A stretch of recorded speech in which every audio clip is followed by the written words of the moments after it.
Turning now to this Southern California storm as we take a live look from 4 of our cameras across Southern California. You see them there. The rain has not been as heavy today as it was yesterday, but more showers are expected throughout the evening and into tomorrow as well. Meteorologist Vianney Arana is tracking it all for us.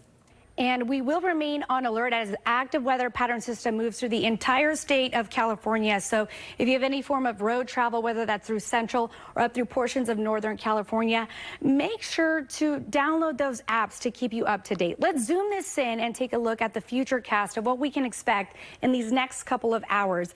In through Santa Barbara, Oxnard, and LA County, we've still got some flash flood watches in effect and warnings. Now, keep in mind, these could change hour by hour. We've still got some instability just off the coast. So if I advance this forward tonight, we could still see some periods of heavy rain.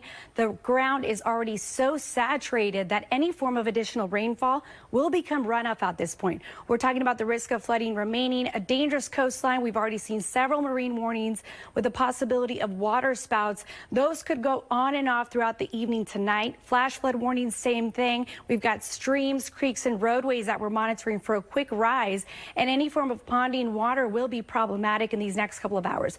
Future cast right now just coming out here so I can take you through the timing of this. At about 8 o'clock, we'll see some pockets of rain moving in through Oxnard, Santa Clarita. And then if I advance this forward, we could see some areas with some heavier intensity right around that midnight, early morning hour through Oxnard, Santa Clarita, Palmdale. Once again, moving into LA County, Long Beach, Pomona, right around that 4 a.m. hour. So if we zoom this forward to about 7 a.m. on early Friday morning, we'll get some areas of heavy downpours at times. That can make for a really tricky commute. So if you have an early morning commute on Friday, definitely check for the possibility of some closures in those low-lying areas and those freeways. At about 11 a.m., we'll get some periods of on and off again rain, but then we get a colder air mass where we could see the possibility of some lower elevation snow. We're talking 6,000 feet, on and off again rain through Friday evening, and then finally conditions start to improve significantly as we look ahead towards that late Friday. We'll still get a couple pop-up areas in through LA and the mountainous areas, and then if I kind of zoom this, advance this to about midnight into that Saturday early morning hour, we'll get a ridge of high pressure moves in, and we'll catch a much needed break from all of the intensity of this rain that we have seen so far. So coming back out here to the 7-day forecast, we'll get some 60s on the map for the LA Basin inland areas for the coast as well, and take a look at what the valleys are showing us. So we'll keep the wind around into Friday and into Saturday as well, but we'll start to get some sunshine peaks here and there. The wind will remain much better clearing into Sunday and Monday for Inland Empire and the valleys as well. And overall, your conditions improve significantly for the high desert, the low desert. We do start to get a chillier air mass moving in. That's going to make for cold overnight lows. But through tonight and tomorrow, because we've already seen so much rain, you just want to remain alert in case anything changes. I'll send it back to you. Vianney, thanks so much. Now to the reporter with the best Christmas fashion out there. Holiday lights on Candy Cane Lane in Woodland Hills. Not the only thing shining bright tonight. That's right. NBC4's Macy Jenkins joins us live there with more on that turnout. Hey, Macy. Check out that shirt.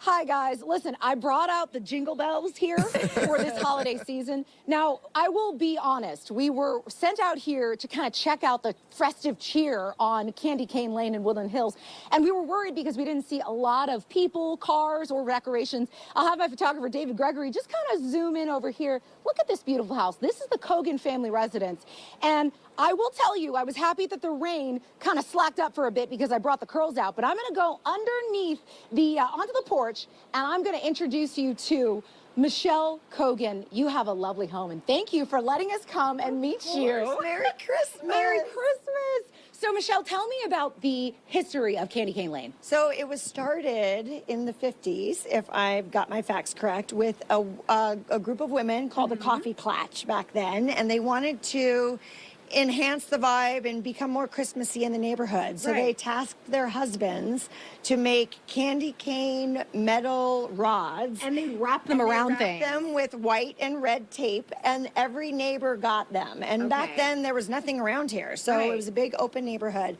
And since then, producers, animators have moved into the neighborhood over the years. And it's just grown. It's grown. So tell me about, you say that you are an animation producer for years. I was, yes. were? I was in that business for 20 plus years. Okay. And so the magic of Christmas is spectacular to me. Yeah. When we found this house here on Candy Cane Lane 5 years ago, we were so excited to be a part of the whole experience. And so our neighbors across the street, those neighbors, we've all kind of really tried to reinvigorate it. Band together Now, and reinvigorate it. were you worried about the rain keeping people away this year?